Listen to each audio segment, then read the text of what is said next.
Vamos dar continuidade aos nossos estudos. Lacordaire falava ainda há pouco sobre a questão de nós brilharmos a nossa luz. É verdade, é preciso que a gente não desperdice as oportunidades que a vida nos concede para que a gente consiga, de fato, exercer o nosso papel na sociedade. E o que é que a gente observa na sequência das bem-aventuranças? As bem-aventuranças são 9, e elas estão agrupadas em 3 pacotes de 3. As primeiras 3 bem-aventuranças falam do homem diante de si mesmo, descobrir que ele é, na verdade, pobre de espírito, que ele tem defeito, fazer contato com a sua pequenez, chorar sua pequenez, mas superar esse momento de percepção através da primeira das plenitudes, que é encontrar a mansidão. Para que a gente vá para um segundo bloco de bem-aventuranças. O primeiro é para dentro. O segundo é para fora, porque é na relação minha com o outro, Alcimene. Então, nós vamos ter no segundo grupo de bem-aventuranças a relação minha com o próximo. Então, é ter fome e sede de justiça para resolver o que está pendente.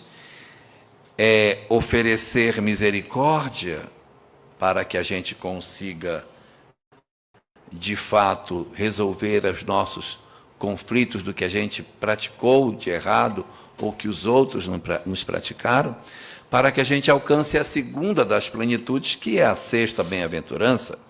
Bem-aventurados os puros de coração, porque eles verão a Deus. Só que são 9 bem-aventuranças. Se são 3 para dentro e 3 para fora, as outras 3 são para onde, pelo amor de Deus? Porque só tem 2 lugares, ou é para dentro ou é para fora. Mas são 3 blocos. A primeira parte é o homem diante de si próprio. A segunda, o homem diante do outro. E a terceira, uma para dentro, um outro bloco para fora e o terceiro para cima. É a conexão do homem com o divino. Uma vez que eu já resolvi as minhas questões internas, uma vez que eu já resolvi as minhas questões com o outro, chegou o momento de eu distender de uma maneira mais efetiva o desenvolvimento daquilo que a vida me pede, para que eu avance na direção de sermos verdadeiramente comprometidos com a causa. Não é mais uma questão minha com alguém, não é mais uma questão minha com mim mesmo. Não, isso aí já passou. Agora, na 7ª bem-aventurança, nós vamos lidar com os conflitos do mundo. Sou eu diante do mundo? Como é que eu pego esse manancial de saberes que a vida me oportunizou e lanço esses conhecimentos na direção da sociedade em que eu vivo? E é por isso que as últimas 3 bem-aventuranças, elas têm uma relação direta com o nosso papel na sociedade em que nós vivemos. E a primeira dessas 3 bem-aventuranças, que seria a 7ª, não é? 7, 8 e 9, o último bloco, ela diz assim: bem-aventurados os pacificadores, porque eles serão chamados filhos de Deus. Bem-aventurados os pacificadores. Repare que a coisa já não é mais eu comigo mesmo. Quem é um pacificador? Não é eu comigo. Não é uma questão do meu eu com o meu eu. Nem é uma discussão de minha com alguém, que eu tenha uma coisinha para resolver, um detalhe, uma mágoa, um ressentimento, um ódio. Agora eu sou pacificador.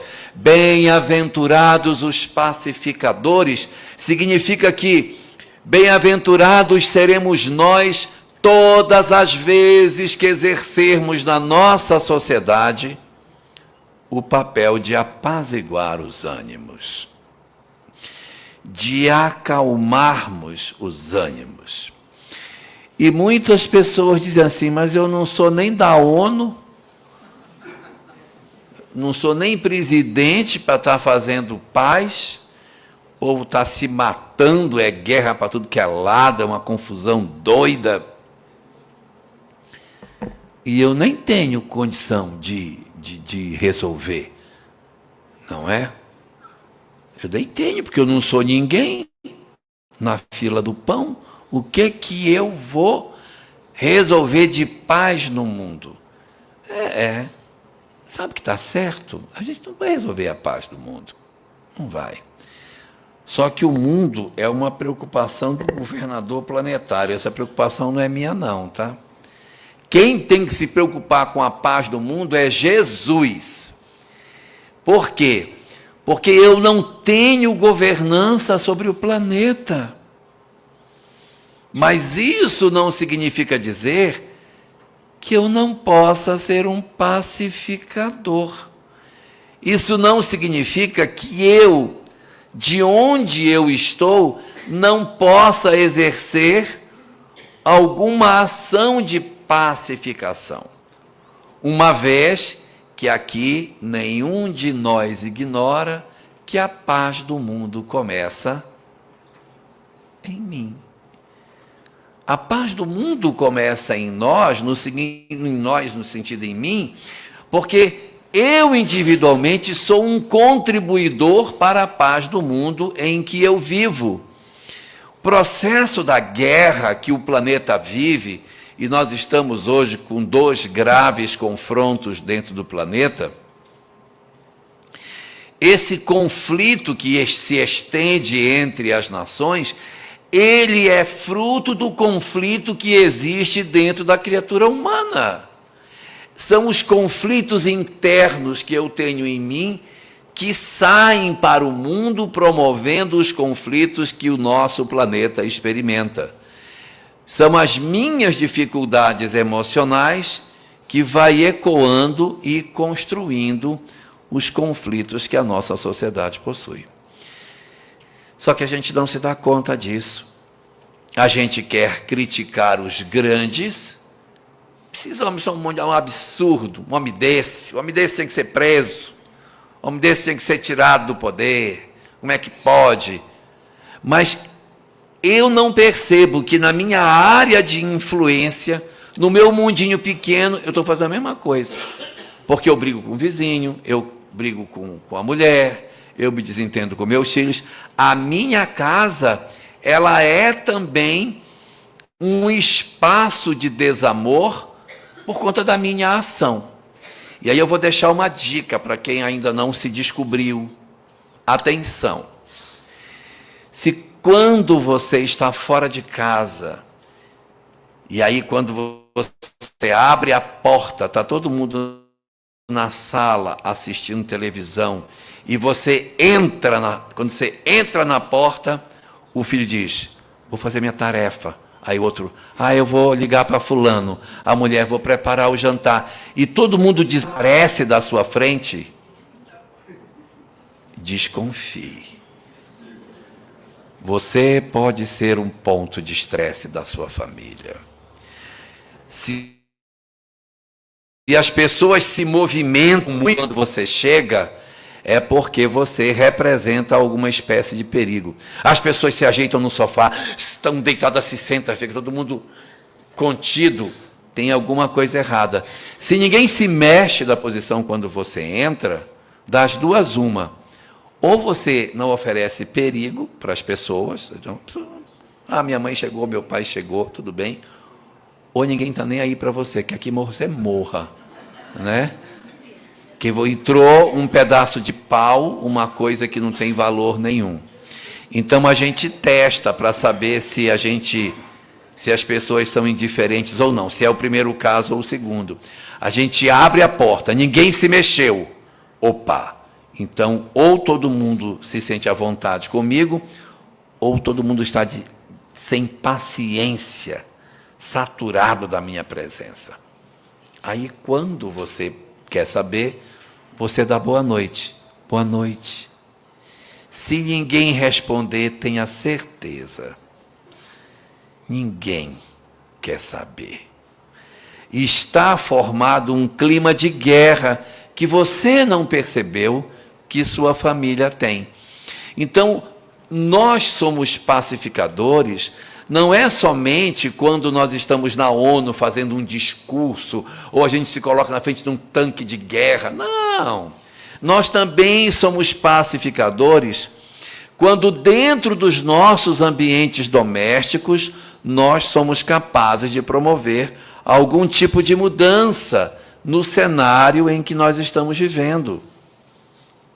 Se eu não consigo estabelecer um equilíbrio entre as relações, pode ser que, de repente, eu esteja sendo convocado para esse tipo de atividade.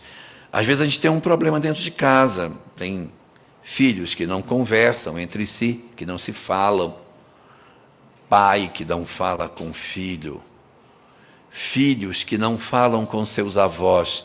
Às vezes você tem em casa um idoso, você mora com um idoso, e olha, cada vez mais vai ser mais frequente morar com idoso, viu? Pode ir preparando aí, porque cada vez mais a medicina vai criando novos recursos, a gente vai ficando cada vez mais biônico e vai sobrevivendo. Tem um problema, vai no hospital, aí volta com mais uma peça, aí vai outra e volta com mais uma. Aí quando chega no final da vida, você está mais inorgânico do que orgânico. Está quase só o cérebro de orgânico e o resto tudo biônico, né? E olha que eu nem estou falando de implante dentário, dentadura, essas coisas, não. Falando só da parte, uma cabeça de fêmur, joelho biônico, fêmur biônico. Eu tenho esse braço aqui meu, já é biônico, que eu peguei uma queda em 2020, atravessando uma rua, e aqui eu tenho uma placa com 11 parafusos desse lado. Então é assim, a gente vai, mas é o sinal, vai envelhecendo, vai ficando cada vez mais. E a sobrevida que vai dando, vai tendo cada vez mais a chance de ter idoso em casa. Então, essa é uma realidade que nós iremos enfrentar. E nós iremos ter cada vez mais, as pessoas com sobrevida vão viver até os 80, 90, encostando nos 100, dentro de casa. E como os nossos filhos não querem ir embora também, que é uma outra questão, vai ficar 4 gerações vivendo dentro de casa. Então a gente tem que se preparar para administrar também esses conflitos intergeracionais que são comuns na nossa atualidade. Isso também faz parte do nosso processo de pacificação. Nós, muitas vezes, queremos ver os conflitos, não vou nem me meter, não quero nem me meter. O nosso papel é se meter, tá? Nosso papel é se meter. Só que nós não devemos nos meter achando que nós somos os salvadores da pátria, que a gente vai resolver tudo. Não, nós temos que dar o nosso contributo para que a gente não passe pela vida sem dar a nossa contribuição para a pacificação das coisas. Aqui em Goiás, vocês têm um filósofo muito importante, conhecido do Brasil inteiro, um filósofo, Zezé de Camargo, que ele diz assim: é esta sua indiferença que me mata e que me mata. Vê que são 3 encarnações, que matou é a outra. São 3 encarnações seguidas. É a nossa indiferença que gera a maior parte dos nossos problemas. E às vezes a gente vê muito isso dentro da família, quando o marido diz assim: você viu o que seu filho fez? Ele não diz: você viu o que o nosso filho fez? Ele já joga só para a mulher, coitadinha. Quando ele faz uma coisa certa, você é meu filho, faz uma coisa certa, isso que é meu menino, meu filho, acabou de se formado. Quando é uma coisa ruim, ele só dá para a mulher o filho. olha, esse teu filho, viu, é um problema. E joga na costa dela, coitadinha, todo o peso da responsabilidade. Então, nós, na condição de pacificadores, não podemos ficar alheios a esse processo e dizer, eu vou deixar que eles se resolvam, eu não vou nem me meter. O nosso papel é se meter. Nosso papel é se meter. Porque se nós estamos em família, é porque existe evidentemente a necessidade de nós cuidarmos desses aspectos. Nós temos que cuidar disso. O fato de nós cuidarmos não significa dizer que nós vamos resolver, tá? Isso, não estou dizendo assim, não, você tem que resolver o conflito. Não, você não tem que obrigatoriamente resolver. Mas você precisa dar o seu contributo. Eu não tenho que resolver porque existem muitas pessoas que têm uma crença equivocada, que acham que quando a gente é espírita na família, nós temos que resolver o problema de todo mundo. Não, eu não tenho que resolver o problema de todos, mas eu tenho o dever de atuar no problema de todos. Tem muita gente, não sei de onde tiraram isso, que eu nunca achei na obra básica, que fica preocupadíssimo porque acha que vai responder pelos erros que os filhos cometem. Já viram? Tenho muita preocupação. Tenho muita preocupação. Por quê? Eu vou responder. Mais ou menos. No livro O Evangelho segundo o Espiritismo, não sei se vocês conhecem, Evangelho segundo o Espiritismo, capítulo 14. No capítulo 14, o capítulo chama-se Honrai vosso pai e vossa mãe, há uma mensagem chamada Ingratidão Filial, uma mensagem longa, inclusive o autor dessa mensagem está aqui conosco hoje, é o Lacordaire. Então, o autor desta mensagem estava aqui, levantou, mas ele estava aqui. O autor desta mensagem, num certo trecho, diz assim: lembrai-vos todos vós, que um dia se vos perguntará, que fizeste dos filhos confiados à vossa guarda?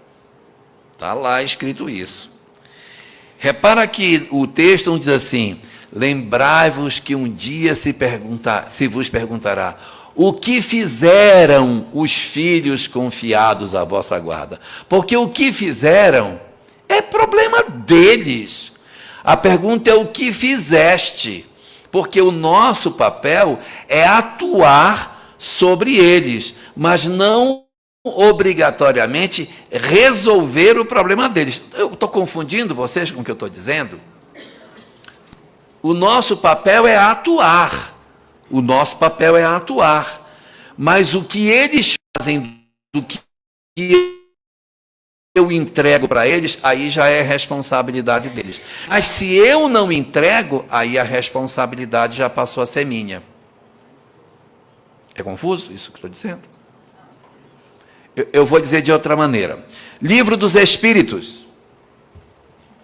Esse outro aqui, não sei se vocês conhecem. Questão 583 da obra básica. Eu vou fazer a pergunta para vocês, vamos ver quem participou da codificação kardeciana. Pergunta a Kardec. Se os pais fazem tudo o que é possível para educar um filho, e este filho envereda pelo caminho errado, o pai tem responsabilidade pelo caminho que o filho tomou? Sim ou não? Não. Como tem gente que colaborou com Kardec. Meu Deus, é isso mesmo. Os pais não são responsáveis quando eles entregam tudo para direcionar os filhos e os filhos deliberadamente tomam o caminho que eles acham que é o mais conveniente. Mas eu quero lembrar que é quando os pais fazem todos os esforços para trabalhar os filhos. Se o pai diz assim, ixi, esse daí não tem mais conserto, não. Esse menino aí já está, vou largar de mão. Se ele largar de mão, então ele sai da pergunta. Porque a pergunta é os pais que tudo fazem para educar os filhos. Se eu desistir do processo de educação, eu não posso mais dizer que eu não tenho responsabilidade por aquilo que ele faz. Eu passo a assumir parcela de responsabilidade por haver desistido do processo educacional dele. É claro isso? Então é assim. O papel dos pais não é transformar os filhos. O papel dos pais é semear sem resistência para que os filhos descubram um caminho bom e eles não devem abandoná-los no processo educativo. Se eles fizerem isso e não desistirem do processo educacional, eles não respondem pelas faltas que os filhos cometem, porque eles empreenderam todo o papel educacional que eles poderiam. Mas se, ao contrário, os pais não fazem tudo o que podem, ou fazem, e quando sentem que o filho não é sensível, o pai desiste do filho, então ele assume parcela de responsabilidade daquilo que os filhos possam exercer. Lembrai-vos todos vós que um dia se vos perguntará: que fizeste tu dos filhos confiados à vossa guarda? O que foi que você fez e não o que é que eles fizeram, o que é profundamente diferente. Por isso, quando a gente tem algum tipo de conflito familiar, algum conflito no lar, o nosso papel é que a gente consiga exercer esta ação de maneira a não desistir do mecanismo de aprendizado. Nós temos aqui no livro O Evangelho segundo o Espiritismo, um trecho no capítulo 13, item 19, benefícios pagos com a ingratidão, aonde Kardec pergunta: que dizer daqueles que, depois de terem tanta ingratidão, desistem de fazer o bem e largam de mão? Vamos botar um pai aí nessa coisa. Você tenta educar um filho, você tenta. Ah, quer saber? Eu vou largar de mão e pronto. Aqui diz o seguinte, a resposta é longa, mas eu quero pegar só um pedacinho dela, que diz o seguinte: quando você desiste de ajudar o outro, quando você desiste de prestar o seu contributo na educação do outro, o outro, quando chegar no mundo espiritual, vai dizer assim: é errado mesmo, a mulher do Rosário me largou mesmo, nem quis saber de mim, por isso que eu sou assim. Então, o cara se esconde atrás da sua falta, ele se esconde para dizer que ele errou por sua culpa. Então, ele não empreende o seu processo de mudança. E ele se esconde de si mesmo. Ele está errado no que ele está dizendo, mas ele se esconde da verdade. Quando, ao contrário, você tem um filho, você não desiste dele, você vai até o final sem desistir dele. Quando ele desencarnar com aquele monte de bobagem que ele fez, ele vai dizer: eu dei errado, mas também a minha mãe fez tudo por mim. Minha mãe fez tudo por mim. Fui eu mesmo que errei. Então diz o Evangelho segundo o Espiritismo que esse movimento, Aline, é uma mola propulsora do progresso dele, porque ele se sente chamado a se transformar, porque ele não tem onde se esconder. Se os pais fizeram tudo o que podiam, ele não tem como se esconder daquilo que ele, na verdade, deveria ser, né? Me dá essa mochila aqui. Nós podemos, pesada, né? Nós não podemos, evidentemente, cair naquele engodo de achar que a vida vai ser condescendente conosco. Não é verdade. Nós temos que vencer, de alguma forma, essa nossa síndrome de sermos tipo um bicho preguiça que a gente não quer evoluir. Nós não podemos ser um bicho preguiça. A gente tem que fazer a nossa movimentação. Porque existem muitas pessoas que estão muito acomodadas onde estão. Muitos de nós estamos acomodadinhos. Ai, está confortável, eu vou ficar onde eu estou. Então, nós temos que ter o papel de acioná-los para que nós também, quando estamos na condição de bichinho preguiça, o nome desse bichinho preguiça que chama Xavier. Então, é porque quem me deu foi o professor Xavier. Ele disse, olha, eu acho que vai ser útil nas suas palestras. Eu digo, vou dar um nome para ele. Vai ser o seu.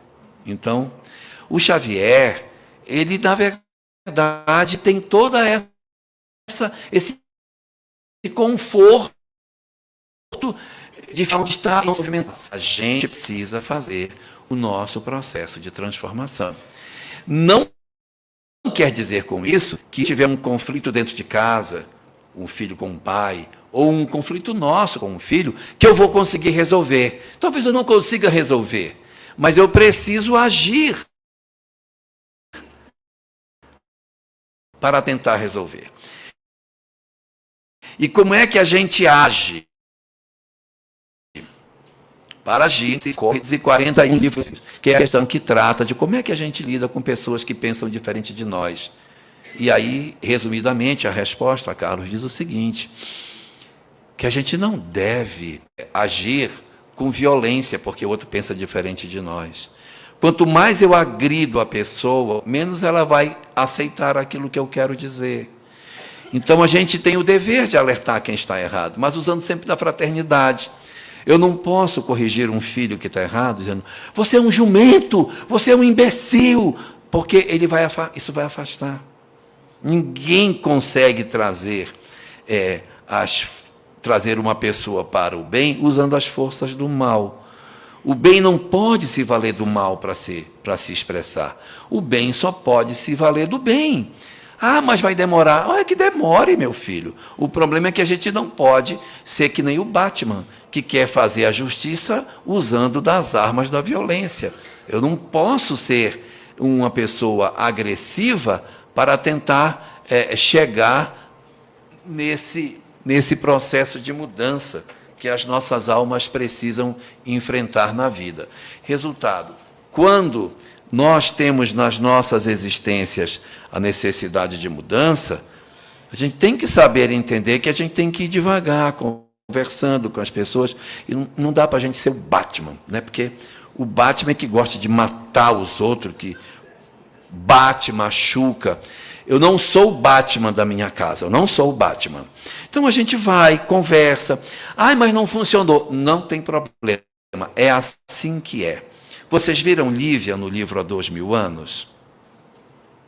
Lívia viveu com um marido difícil, teve um filho sequestrado, sofreu calúnias, o marido ficou sem falar com ela 25 anos, sofreu todo tipo de situação, no final o leão ainda comeu ela, dentro da arena.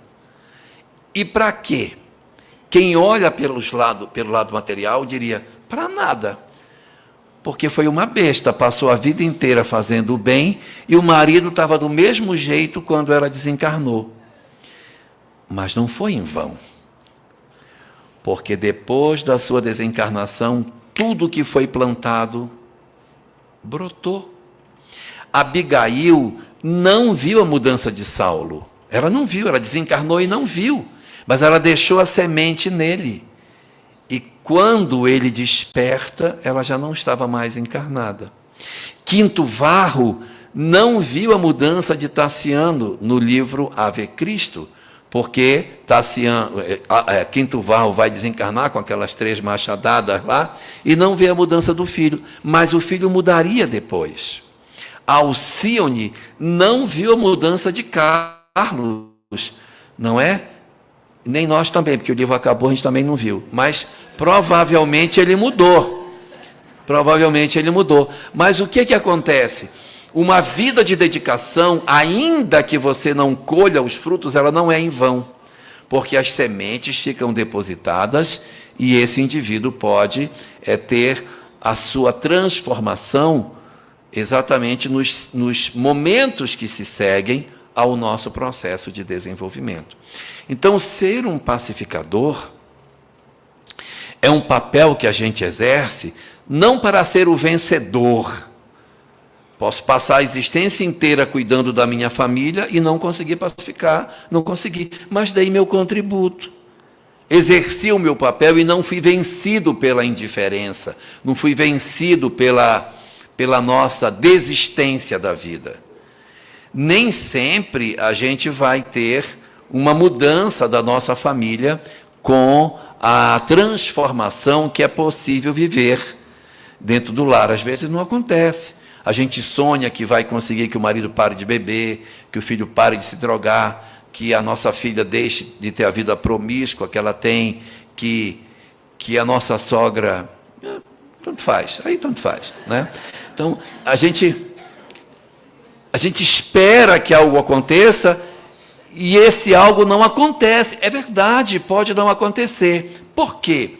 Porque nem sempre os nossos esforços como pacificadores irão pacificar o nosso lar. Por quê? Porque tem vezes que a nossa nau está enfrentando uma tempestade e Jesus aparece no convés, estende as mãos e acalma a tempestade. Tem vezes que Jesus vai aparecer no barco das nossas vidas e vai acalmar a tempestade. Mas tem vezes que não vai, gente. Por quê? Porque naquela circunstância ainda não é possível acalmar a tempestade. Então o que faz Jesus? Quando ele não acalma a tempestade, ele acalma o marinheiro. Porque um marinheiro calmo, mesmo na tempestade, ele leva o barco até o final. Então, você estar por dentro sereno é muito importante. Nossa, meu marido continua bebendo, mas eu estou bem. Eu estou bem. Meu filho continua envolvido com droga. Eu estou lutando, mas eu estou mais sereno ou serena por dentro para ter melhores condições de ajudá-lo no processo de recuperação. Então, é muito importante que a gente compreenda que o nosso papel de pacificador é um papel que vai acontecer sem que a gente tenha que esperar, evidentemente, a vitória total numa única existência, porque a existência é um tempo muito curto dentro do cenário grande, que é o cenário da própria vida. Mas a gente não tem só conflitos dentro do lar, não é? A gente também tem conflitos, muitas vezes, dentro da casa espírita, em que, às vezes, a gente se desentende. A gente, às vezes, tem dificuldade de relacionamento. E isso é plenamente possível, porque nós somos pessoas. Não é o fato de nós termos tido contato com a mensagem espírita que veio uma fadinha e bateu com a varinha mágica na nossa cabeça e plim, pronto.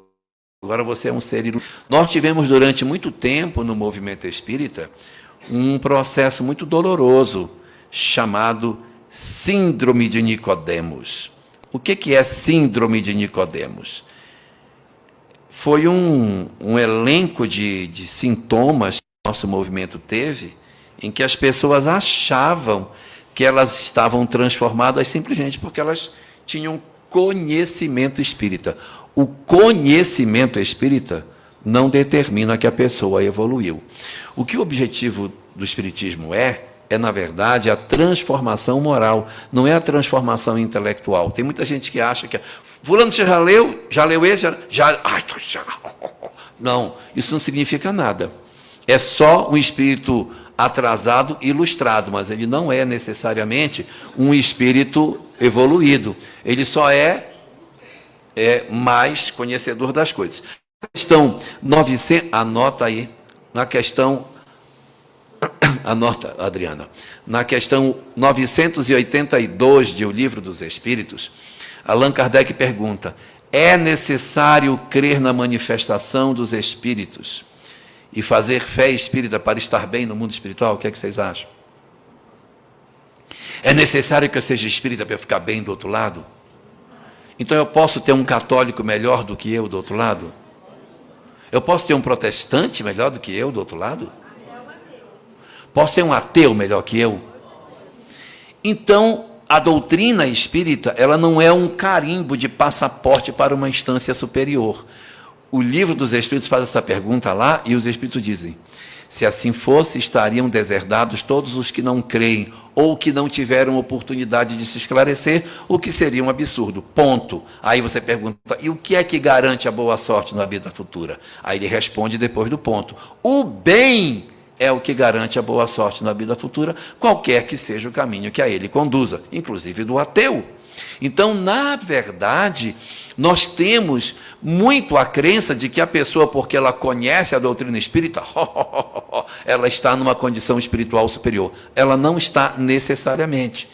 Às vezes, o conhecimento espírita, para quem não se transformou, será apenas para a pessoa dizer: gente, eu acho que isso aqui é umbral. Vai servir para isso, vai ser muito útil, né? Para a pessoa saber onde ela se encontra. Eu não sei onde eu estou. Sei sim, estou no umbral, sabe? Por quê? Porque eu preciso empreender um processo de mudança. Muitos de nós, mesmo com o conhecimento espírita, nos vestimos com uma capa de uma autoridade intelectual que não tem sentido, achando que porque eu conheço muito, eu sou melhor do que os outros. Quem foi que disse? Quem foi que disse que a pessoa, por conhecer muito, está melhor do que os outros? Por isso que se chama síndrome de Nicodemos, essa vaidade intelectual, essa coisa de dizer assim: o movimento espírita que precisa de mim, eu nem preciso do movimento. Quem diz isso, coitadinho, gente, não tem noção do quanto nós somos carentes espiritualmente para que a gente se apresente como alguém que tem condições de sobreviver longe do ambiente que a doutrina espírita pode nos iluminar. Uma brasa que se retira do braseiro, ela vai apagando bem devagarinho, porque ela não tem as outras para aquecê-la. Aqueles de nós que nos retiramos do cenário do movimento espírita, nós somos, na verdade, espíritos que às vezes estamos magoados, feridos, alguma coisa nos aconteceu, e a gente até tem razões para justificar. Mas eles me magoaram, eles me feriram, eu fui ofendido, eu fui desconsiderado. Mas, gente, quem precisa do trabalho sou eu. Quem precisa da oportunidade de serviço sou eu. Se eu me retiro desse ambiente, o movimento espírita se reorganiza e ele toca a vida. Ele vai tocar. Pode ser que ele não faça com o mesmo brilho, porque a pessoa que estava tinha uma habilidade incrível, mas ele vai ser tocado. A empresa que a gente trabalha, se a gente sair, outro toca. Pode não ser igual, mas toca, vai tocar. Não vai parar. Quem vai parar somos nós, que perdemos as oportunidades de crescimento. E não que a gente vá com isso dizer que a pessoa tem que estar engajada no trabalho. Não é o engajamento no trabalho, é o engajamento na sua mudança, na compreensão de quem você verdadeiramente é. E quem está comprometido com a sua mudança se engaja, por consequência, no trabalho. É uma consequência eu perceber quem eu sou para que eu promova o meu processo de transformação interior. Não é possível a gente imaginar o nosso movimento dentro de mudança que não seja o que efetivamente nós precisamos fazer por dentro de nós.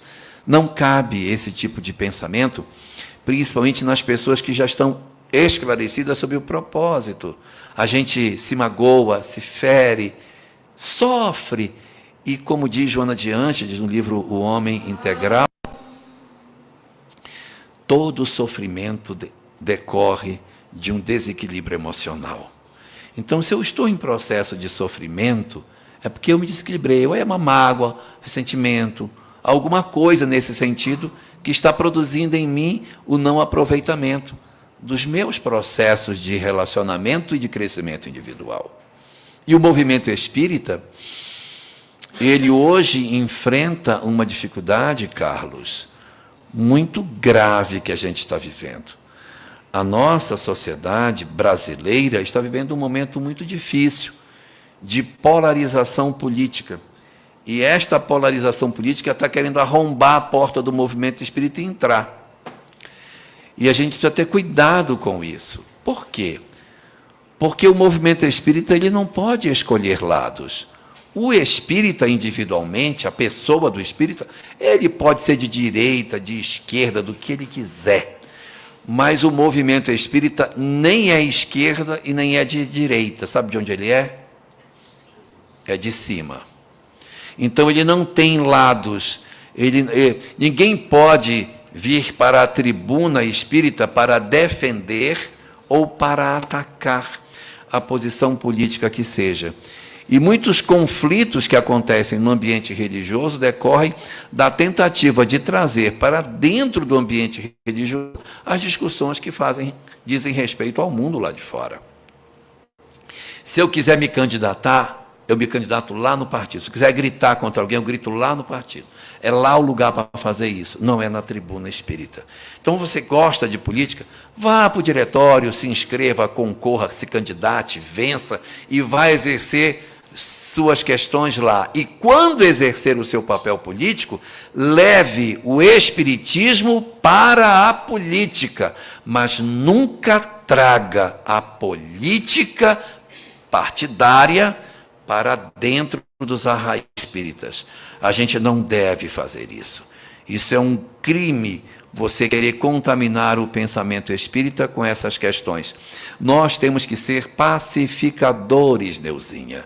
Pacificadores. E ficar brigando, apontando discussões lá de fora. Eu venho para a casa espírita, eu estou cansado de ouvir as coisas. É por isso, cara, aquilo, é fulano, é beltrano, é isso. Nossa, eu vou para o centro espírita porque ter paz. Eu quero esfriar a minha cabeça. Por que fulano de tal? De novo, meu papai. De novo. Então, eu não posso trazer as preocupações que estão do outro lado para dentro daquilo que o nosso movimento precisa se precaver contra isso. Então, vejam, existe tantas e tantas recomendações na literatura espírita sobre o aspecto de que nós temos que, na condição de pacificadores, não deixar com que esses conflitos adentrem nossa instituição espírita. Mas existe uma recomendação em O Livro dos Espíritos, no final da obra, na conclusão de O Livro dos Espíritos, no último parágrafo. Eu tenho a impressão de que o livro já estava pronto. Aí, quando Kardec fechou, Santo Agostinho apareceu e disse, olha, eu queria botar só mais um parágrafo aí. Sei que já acabou, mas eu queria botar um negocinho aí, porque o pessoal lá no Brasil vai precisar, e eu quero colocar. Então, eu vou ler para vocês, para não dizer que eu inventei. Está aqui em O Livro dos Espíritos, é o último parágrafo da última parte da conclusão. Aqui, Santo Agostinho diz o seguinte: jamais os bons espíritos foram instigadores do mal. Jamais os bons espíritos foram instigadores do mal. Existe alguém sendo instigado a fazer o mal hoje no mundo? Sim ou não? Então não são os bons espíritos que estão instigando. Se não são os bons, está sendo instigado por quem? Pelos maus. Pelos maus. Então jamais os bons espíritos instigaram o mal. Não é? A gente querer ser o Batman. Sumiu o Batman.